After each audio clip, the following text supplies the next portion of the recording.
सो दोस्तों now it is time जब आपका नीट का पेपर आपकी आंखों के सामने आने वाला है, चंद घंटे बचे हैं and I want to wish you all the luck.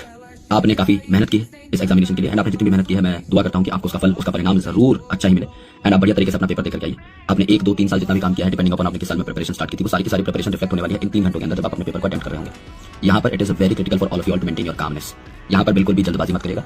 Paper में जितने क्वेश्चन आपसे सही बन रहे हैं, सटीकता से बन रहे हैं, उनको पहले आराम से अटेम्प्ट कर लीजिए। उसके बाद मीडियम लेवल क्वेश्चन की तरफ भागिए, फिर हार्ड लेवल क्वेश्चन की तरफ भागिए।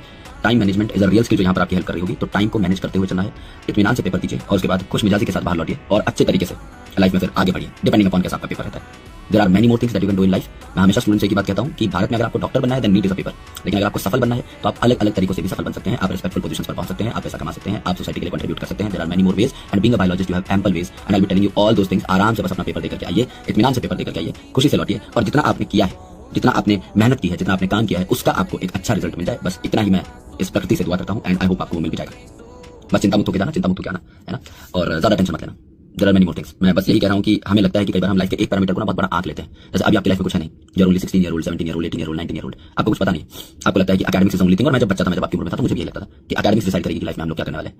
धीरे धीरे जब आप बड़े हो जाते हो, जब आप मैच्योरिटी पे पहुंचते हो, जब आप थोड़ा सा और चीजों को हिट करते हो, तो आपको पता लगता है कि लाइफ की प्रायोरिटीज हमेशा शिफ्ट होती रहती है एंड कोई भी ऐसा एक पैमाना नहीं है जो डिसाइड करेगा कि आपकी लाइफ किस दिशा में मूव करेगी एग्जैक्टली। तो आज हम पढ़ाई को जितना बड़ा समझ रहे हैं, ये आज के दिन में बड़ा पैरामीटर हो सकता है, कल को उतना बड़ा पैरामीटर नहीं रहेगा। तो कोई भी स्टेप नहीं लेना है, इत्मीनान से बैठ करके पेपर देना है, प्यार से पेपर देना है और उसके बाद आकर के मूल्यांकन करना है, एनालिसिस करना है। और 10 रास्ते मैं खोल दूंगा, ये मैं आपको एकदम दावे के साथ कह रहा हूं, टेंशन लेने की जरूरत नहीं है ना। बीइंग अ बायोलॉजिस्ट हो सकता है आपकी फिजिक्स खराब हो, केमिस्ट्री खराब हो, बायोलॉजी में भी बहुत सारे करियर्स हैं, बहुत सारे स्कोप हैं। तो इस एग्जाम को अपने दिमाग पे हावी मत होने देना। बस मैं ये कह रहा हूं, रिजल्ट मिलता है बहुत अच्छी बात है, रिजल्ट नहीं मिलता है और अच्छी बात है, ठीक है। आपने मेहनत की है, आपको काम आता है, आप मेहनत करना सीखे हो, आपने 10-12 घंटा बैठ करके किताब कॉपी के साथ वक्त बिताना सीख लिया है, आपने अच्छे तरीके से लैपटॉप को देखना सीख लिया है, 8-10 घंटे लेक्चर देखने सीख लिए हैं, टेबल चेयर पर बैठ करके नोट्स बनाने सीख लिए हैं। यही एकेडमिक्स में मेहनत होती है, इसके अलावा कुछ होता नहीं है। अगर आप ये भी कर लेंगे then you can do something in academics. आराम से किसी भी फील्ड में जाओगे खेल करके रखते हुए। तो हमने दिमाग पर इस एक एग्जाम को हावी मत होने देना। आराम से पेपर दो, चिल मारो, आओ पार्टी करो, रेस्ट करो, है ना, लोगों से मिलो एंड थोड़ा सा ये जो आउटबर्स्ट वाला जोन था ना, इससे बाहर निकल जाओ। पूरी साल मेहनत की है, अब इसी जोन में मत पड़े रहना। 3 तारीख है, 4, 5, 6 गो गेट सम रेस्ट, घूमो फिरो, ऐश करो, है ना, थोड़ा सा बाहर निकलो एंड उसके बाद वापस आओ, get back on track and तब जाके कुछ हम प्लानिंग करेंगे आराम से। किस दिशा में जाना है, बहुत सारी दिशाएं, किसी भी जगह मुड़ सकते हैं।